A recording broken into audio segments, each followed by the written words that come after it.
देखिए, जीतन राम मांझी ने फिर से बड़ी डिमांड कर दी है। जीतन राम मांझी जो है वो पहले तो 40 सीटों की डिमांड कर ही रहे थे, 20 सीट की डिमांड कर रहे थे, 20-25 सीट वो बोल रहे थे कि जीतेंगे जब 40 मिलेगी तब। जीतन राम मांझी फिर से सरकार से बड़ी डिमांड कर दिए हैं। जी, केंद्रीय मंत्री जीतन राम मांझी अंतर्राष्ट्रीय मजदूर दिवस पर जो है हम पार्टी के द्वारा एक कार्यक्रम जो आयोजित था उस पे गए और वहां पर अपनी सरकार के खिलाफ बोले जीतन राम मांझी और एक बड़ी डिमांड जो है जीतन राम मांझी ने कर दी।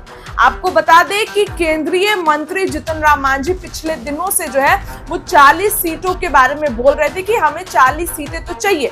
हमारे कार्यकर्ता बोल रहे हैं कि 40 सीटें अगर हमें देंगे तभी जो है हम 20 से 25 सीट लाएंगे, इसलिए एनडीए को इतनी सीट हमको देनी पड़ेगी।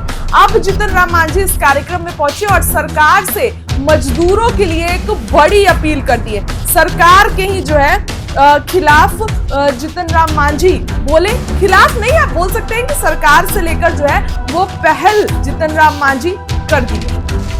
देखिए, आपको खबर बताते हैं। मांझी ने कहा कि देश के मजदूरों में 25 से 30% संगठित क्षेत्र में है। इनके लिए ट्रेड यूनियन है तो उनके हक की लड़ाई लड़ते हैं, आंदोलन करते हैं और उनकी मांगे मान ली जाती है, लेकिन शेष 70% असंगठित क्षेत्र के मजदूरों का भरपूर शोषण हो रहा है। वे सिक्योरिटी एजेंसियों, आउटसोर्सिंग एजेंसियों, ईंट भट्ठों और फैक्ट्रियों में निर्धारित समय से अधिक काम करते हैं, लेकिन फिर भी उनको ओवर टाइम की उचित मजदूरी नहीं मिलती है। यह सब उनके साथ इस कारण से होता है क्योंकि वो संगठित नहीं है और सरकार ने भी उन्हें जो है असंगठित मजदूर मान रखा है। ऐसे मजदूरों पर जो है अब ये लेवल, असंगठित क्षेत्र का लगा लेवल हटना चाहिए। इसके साथ ही इसके लिए सरकार को पहल करनी होगी और इसका निबंधन करना होगा। जीतन राम मांझी ने ये डिमांड कर दी। केंद्रीय मंत्री यहीं पे नहीं रुके, वो आगे कहें कि जब देश का कोई भी व्यक्ति नौकरी या रोजगार करने जाता है तो उसका पूरा डेटा राज्य जो है सरकार के पास होता है और सरकार के पास पूरा आंकड़ा होता है। वहीं दूसरे देशों में कितने लोग अप्रवासी भारतीय हैं, लेकिन देश के अंदर मजदूरों के अप्रवासी होने के मामले में हाल बिल्कुल उल्टा है। किसी भी राज्य सरकार के पास कोई भी डेटा नहीं है कि कितने मजदूर जो है वो काम कर रहे हैं, यानी कि जीतन राम मांझी या अपनी सरकार के खिलाफ जो है वो बोलने लगे। इसके साथ ही जीतन राम मांझी ने उन्होंने बिहार की जनता खासकर मजदूरों से ये आश्वासन किया कि बिहार विधानसभा के चुनाव में उनकी पार्टी को इतनी सीटों पर जरूर जिताएं जिससे वो सरकार चाहे किसी की हो, लेकिन सरकार पर दबाव बनाकर देखिए मजदूरों का रजिस्ट्रेशन कराया जा सके। कम से कम 25 से 30 सीट उनकी पार्टी को जरूर जीत दिलाए, यानी कि 25 से 30 सीट तभी तो जीतेंगे जीतन राम मांझी जब 40 सीटें उनको मिलेंगी। यानी कि अब फिर से डिमांड हो गया है। लेबर डे पे जीतन राम मांझी ये कह दिए हैं कि 40 सीटें आप लोग हमको जिताइएगा, 25-30 तो ही हम आप लोग की मदद कर पाएंगे। यानी कि हर मौके पर ये बात बोल रहे हैं जीतन राम मांझी। फिलहाल क्या कुछ कह रहे हैं केंद्रीय मंत्री जीतन राम मांझी, उनके बारे में। विदेश में मजदूर क्या है, बिना रजिस्ट्रेशन के न जाए, तब भाई राज्य से दूसरा राज्य में जब जा रहे मजदूर काम करे, एक जिला से दूसरा जिला में जब जा रहे मजदूर काम करे, ओकरा रजिस्ट्रेशन काहे न होगा, इसलिए रजिस्ट्रेशन करावा।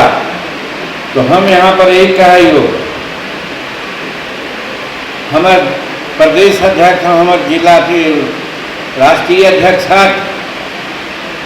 हम यहाँ पर थोड़ा राजनीतिक बात बोल देवो, हम नाम न लेवो, काहे कि हमरा मान कहल गए कि तू नम्मा ले ले कि हमरा इतना सीट चाहिए, तो हम ना कहबो डर से, लेकिन हम इतना तो कहबो ना कि विधानसभा में इतना सीट हमरा दे दा कि कोई सरकार आवे हम ओकरा दबाव डाल के कहवे कि मजदूर के बिना रजिस्ट्रेशन करके मत भेज जाओ। दोनों हाथ में ताली बजाओ, ऐसा तो तोर साथ है यही हो, तू हमरा मुख्यमंत्री बना दे चाहे जैसे भी बनावा, करना आज पूर्व मुख्यमंत्री का लावा जी कि रजिस्ट्रेशन करावा, हमारे मजदूर कितना गेल ये भी पता चल जाता कि तोरा कितना आज नियोजित लोग है, तो ई तो खाली भट्ठा के कहली। दूसर खेती में भी कहे, खेती में हल जोतई हम, ट्रैक्टर चलावई हम, तो हमरो मजदूरी यहाँ फिक्स होवे के चाहिए, हमरो रजिस्ट्रेशन होवे के चाहिए, ताकि अगर कोई हम ट्रैक्टर से गिर गेली, हम मर गेली, तो ओकरा मुआवजा कहीं होगा है। और अगर रजिस्ट्रेशन हो जतई सरकार के यहाँ याद जतई, तो लेबर कोड में ऐसा प्रोविजन है कि ओकरा पेंशन मिलते, ओकरा हर तरह के मुआवजा मिलते। तो मुआवजा न मिले से कर डर से खेती में भी काम करे वाला लोग के रजिस्ट्रेशन न होवे, ऐसा होवे के चाहिए। इस वजह से आज हम भी ये मांग करें मजदूर दिवस के अवसर पर कि खेती में भी कोई काम करे है ओकरो रजिस्ट्रेशन होवे के चाहिए। और आउटसोर्सिंग में भी जे काम करे थे, जे कहियो सिक्योरिटी में तो हम खास जाना ही, हमू स्कूलों में कई गो आवासीय विद्यालय है जी, कई गो हॉस्पिटल में भी हम देखलिए है जी, कितना मिला बाबू। अभी दद्दा जी कहा तो ना कोई रसोईया उसैया के बारे में, रसोईया के 1900 रुपया मिला है महीना में, लेकिन ये चलावा होते सिक्योरिटिया जरूर 5000 रुपया ले होते और ओकरा 1900 रुपया दे। एक मतलब है कि ओकर रजिस्ट्रेशन न हो लाई, वो आवा है चाहे जीविका दीदी चलावे तो, चाहे कोई एजेंसी चलावे तो, अगर वो लोग बोला है तो कहे भाग जो थोड़ा यानी नौकरी ना हो तो का करते बेचारी। 1900 रुपया तो कम से कम मिला है ना भाई, मिले चाहिए 5000। अरे 5000 ना, 252 रुपया मनरेगा में मिला है, मिले के चाहिए 300 कई रुपया, लेकिन मनरेगा के बात मान ला 252 मिला है, माने 250 रुपया, तो 3 दूनी 60 और 15 75, 7,500 रुपया मिले के चाहिए ना। तो 1900 रुपया कौन हालत से दे? तो जब रजिस्ट्रेशन रहता है तो कर संग रहता है तब ना। तो हम रसोइयों के लिए या स्वास्थ्य विभाग में काम कराए सेकरा लिए या सिक्योरिटी जे लोग है ओकरो लिए हम काम करवाए।